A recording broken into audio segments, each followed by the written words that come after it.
Alright, we're back, and we were now visiting what the space bunnies think is a forest.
Ready in the teleporter.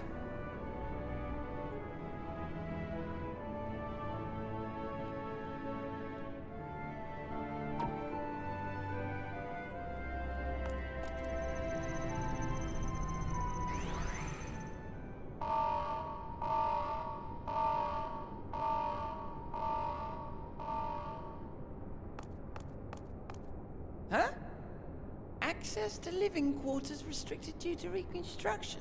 Then where is it? Oh no!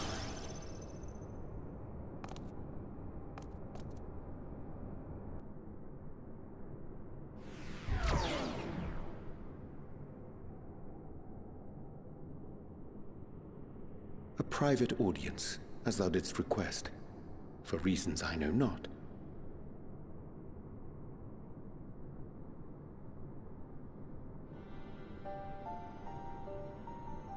Just a precaution.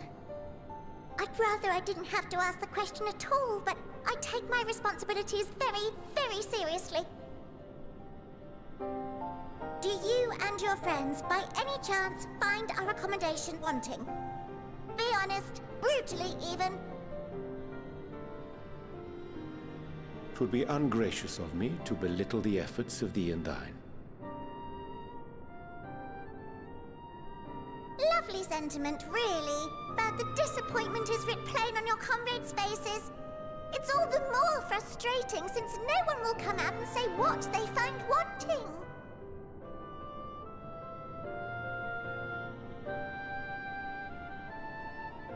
If there are faults in our work, we need to know. We will do better. But time is not on our side. The final days will wait for no one. If your people are to be saved, we must take quick and decisive action. This vessel must serve as a home for as many passengers as possible, for far longer than we may like. Which brings me to my request. Our collaborators on Atheris are doing what they can to prepare for the voyage. Would you be willing to go and lend them a hand? Having seen the moon for yourself, you could speak to its many splendors, learn what else they might require, and assuage whatever concerns they have. Wherefore wouldst thou entrust me with such a task? How to put it? You're the only one who appears not to be wholly unsatisfied with our work. Oh, quite good at pretending that's the case, at least. Calm, collected, tactful to a fault. Very particular with your words, too. You understand that, in the face of great danger, one cannot pursue perfection at the expense of practicality. The difficult choices must often be made for the greater good.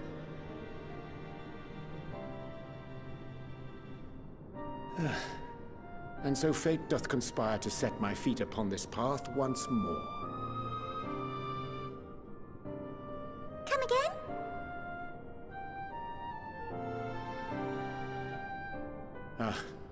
Idle musings.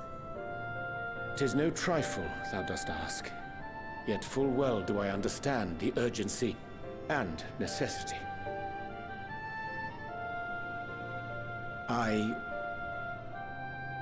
Oh, dear me! Dear me!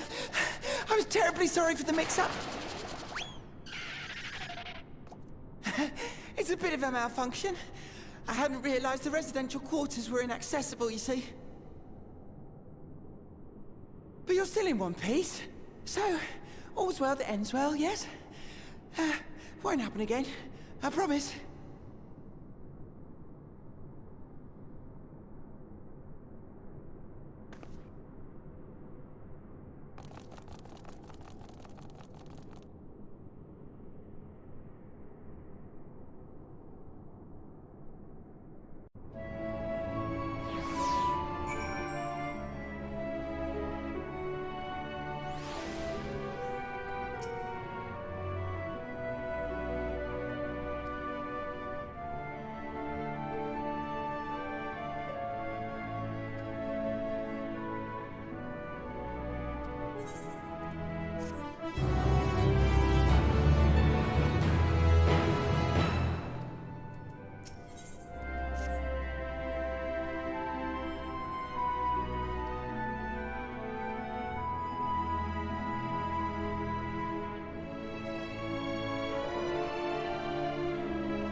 Welcome to the forest.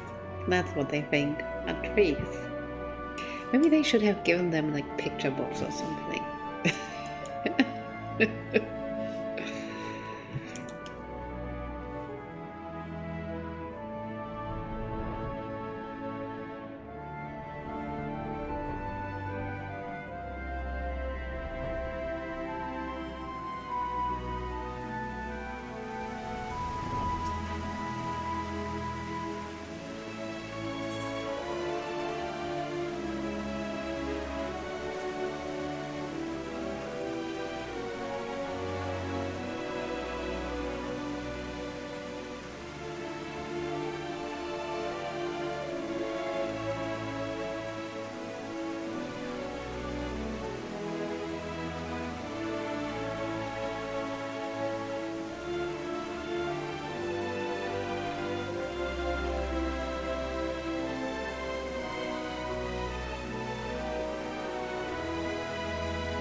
Thine arrival is timely as ever.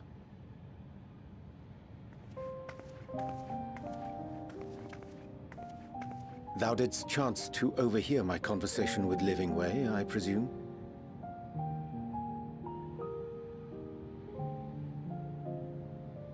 'Twas not mine intent to move in shadow. Nevertheless, I have been asked to do that and more yet again. Is it so plain that these strangers could intuit it at a glance? My capacity for silence and secrecy and duplicity. And Here did contrive to deliver the first at the price of his own life. I was complicit in the scheme. A sacrifice averted for a mercy. Would that I could say the same for Minfilia. One life for one world. And by that bloody bargain, brokered by my hand, were the scions robbed of a dear comrade, and Flamine her beloved daughter.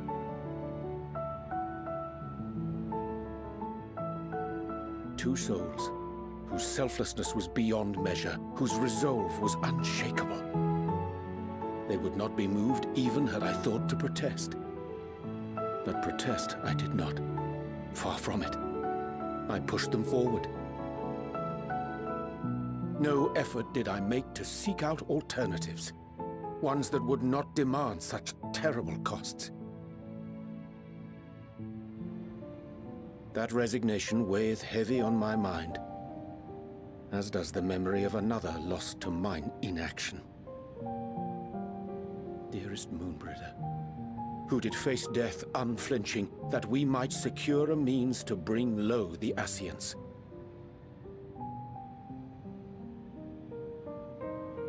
In her hour of need, I did naught. Dutiful disciple of Louisoix, ever looking to the greater good.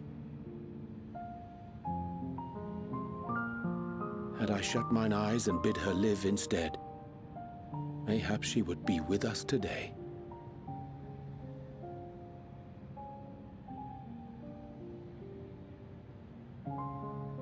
Selfish wants, born of everlasting regrets. Most days I put them from my mind, but could think of naught else when asked to swallow the same bitter draught. Subterfuge and sacrifice. Mayhap the right moral choice, but one I regard with great trepidation.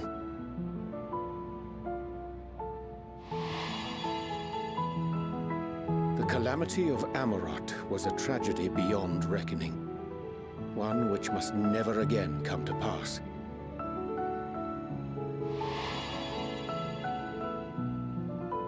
Thus must we struggle, haunted by ghosts of those we have lost, clinging to those we pray we can yet save. But what of those we cannot? How do we make peace with the dreadful algebra of necessity?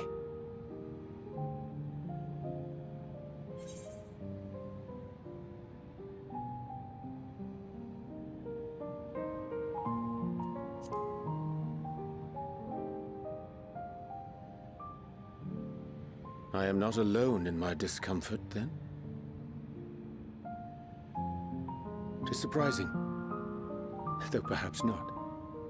We Scions are wont to debate strategy at length, but are resolute and unwavering in execution. Strange. Scarcely can I remember when last we spoke alone, and so candidly.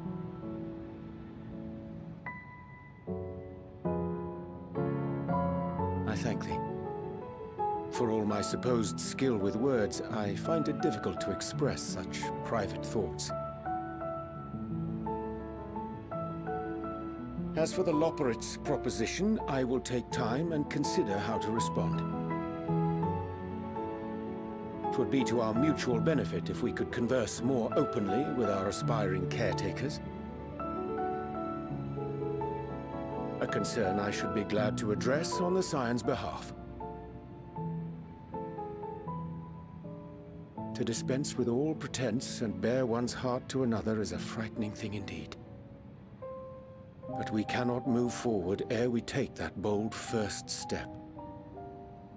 A lesson I have learned many times before, and today.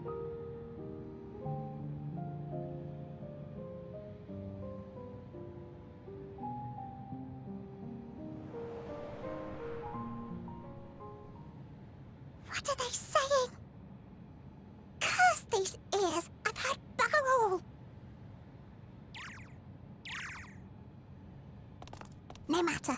We've got our plans.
He's like a seriously pain in the butt.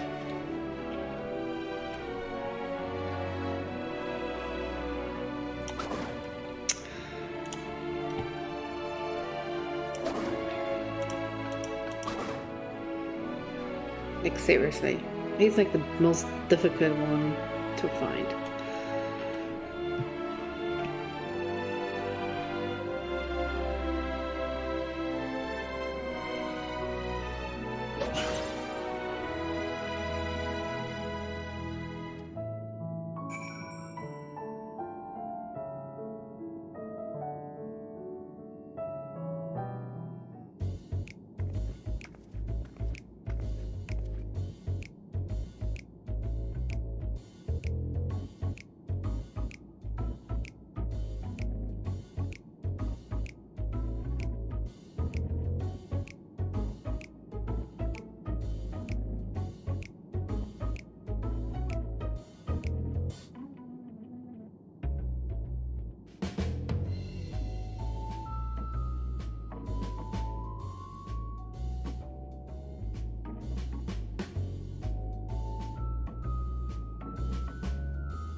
And what, pray tell, do we seek at the Watcher's Palace? Oh, come off it, friend. You know full well why we're here.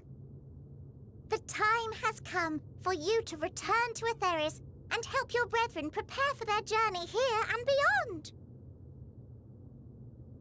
Forgive me, Living Way, but I cannot in good conscience proceed with this plan. Huh? But what about the final days? The death and the doom? Oh, we have to hurry before it's too late.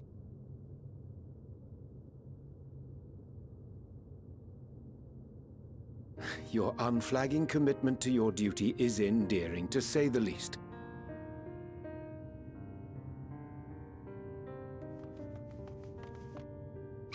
Oh, bugger!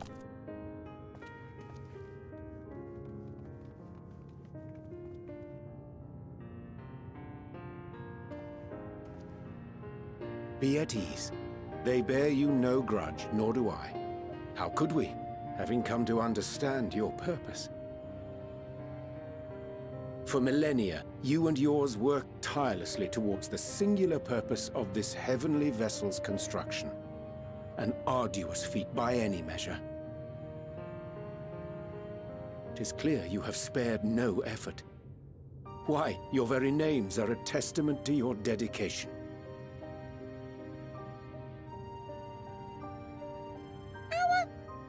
Our names? I'm not sure I understand what you're getting at. Names are an expression of the self, a declaration of one's hopes and aspirations.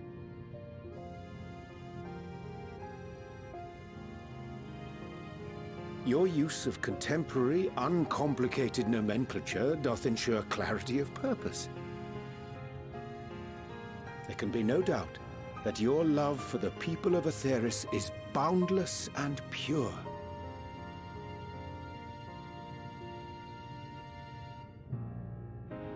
Yes! Yes! A most mellifluous phrasing! We Loperids were born of Heideland's love for Aetheris. That shining, shimmering blue jewel, brightest star in the sky, brimming with life and possibilities. For as long as I can remember, I've toiled in anticipation of the day when this vessel might be needed. All I've ever wanted was to meet those she cherished so dearly, to serve and serve well. That goes for all of us, don't you see? So help us help them. Lead them here where we can keep them safe. If there's anything wrong with what we've built, we'll fix it. We'll make it right.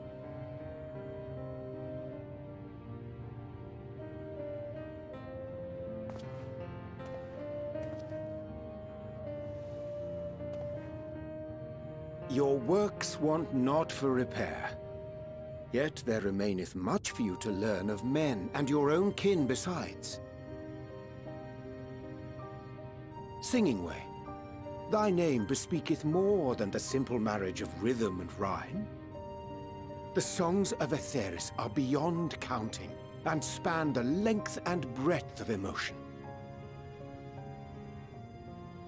Maps are monuments to man's pioneering spirit and his devotion to charting the furthest reaches of our star.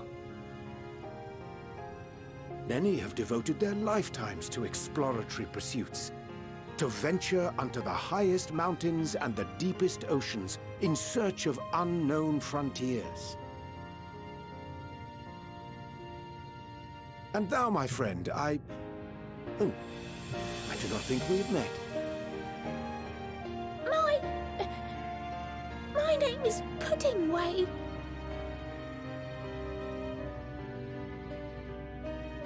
Pudding Way? Yes, indeed. A name of deep and abiding significance, I'm sure. that one perhaps better communicated through delicious deeds than tasteless words. A judicious application of fey magics at a later juncture may be appropriate.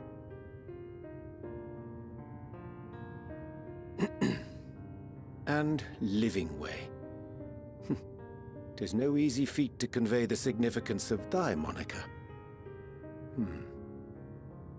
When I was a bookish boy, a dear friend of mine was fond of peppering me with questions as I read, to my occasional annoyance.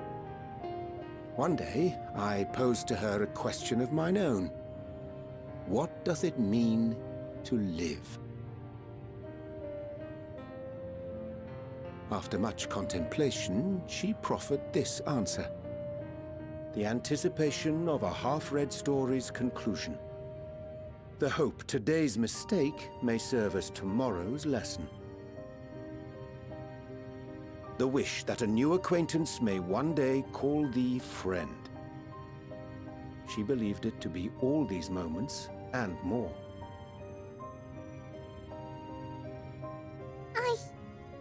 I want to understand, but...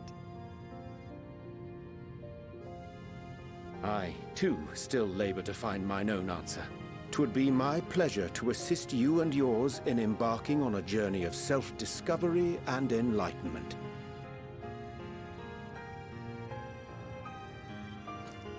For thee.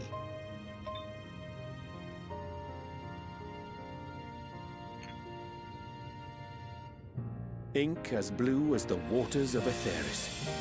Made in haste, though I assure thee, the quality has not suffered for it. The people need not be persuaded by honeyed words. Nay, I have faith they shall do what is right in due course.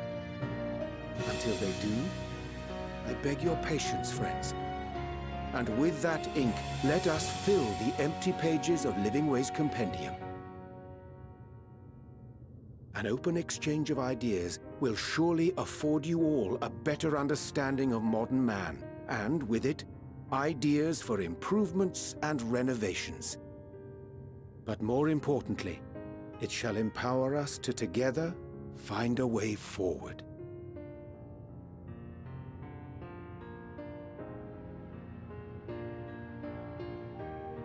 I hope you're right. Thank you for this lovely gift.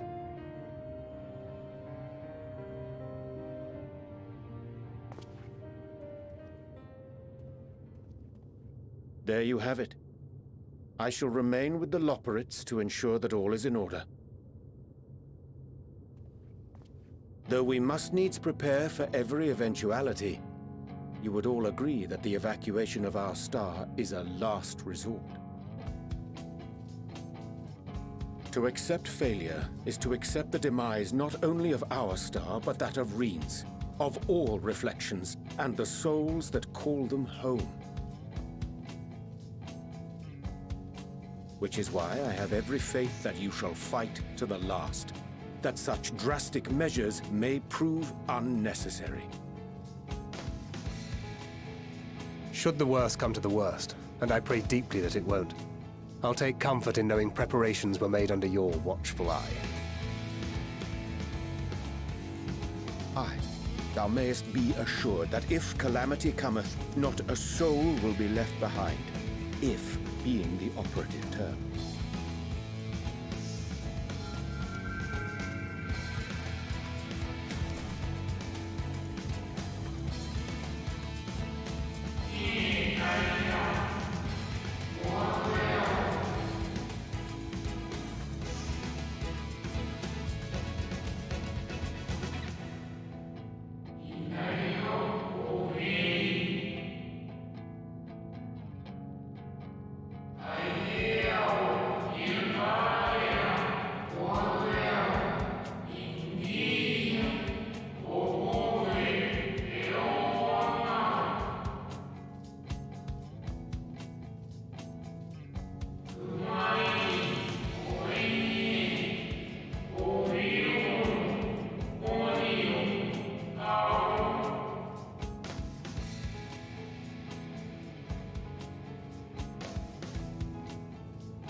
to interrupt, but I feel like I need to make amends for all the secrecy.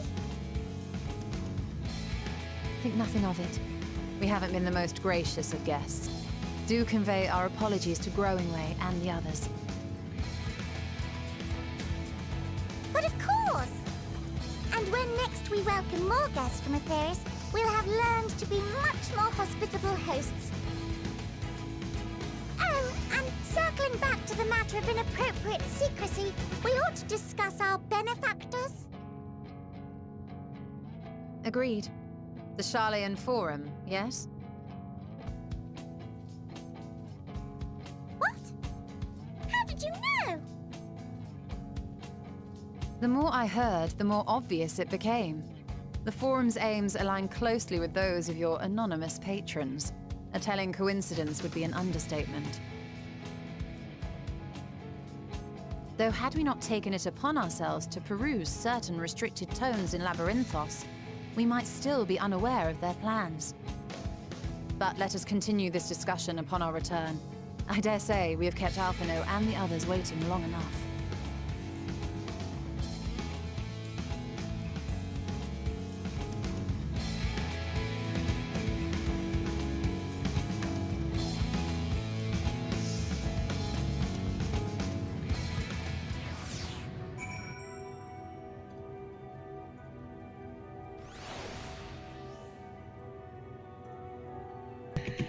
And with that, our adventure on the moon comes to an end, and we will be ending the episode here because in the next one, the final days will be upon us.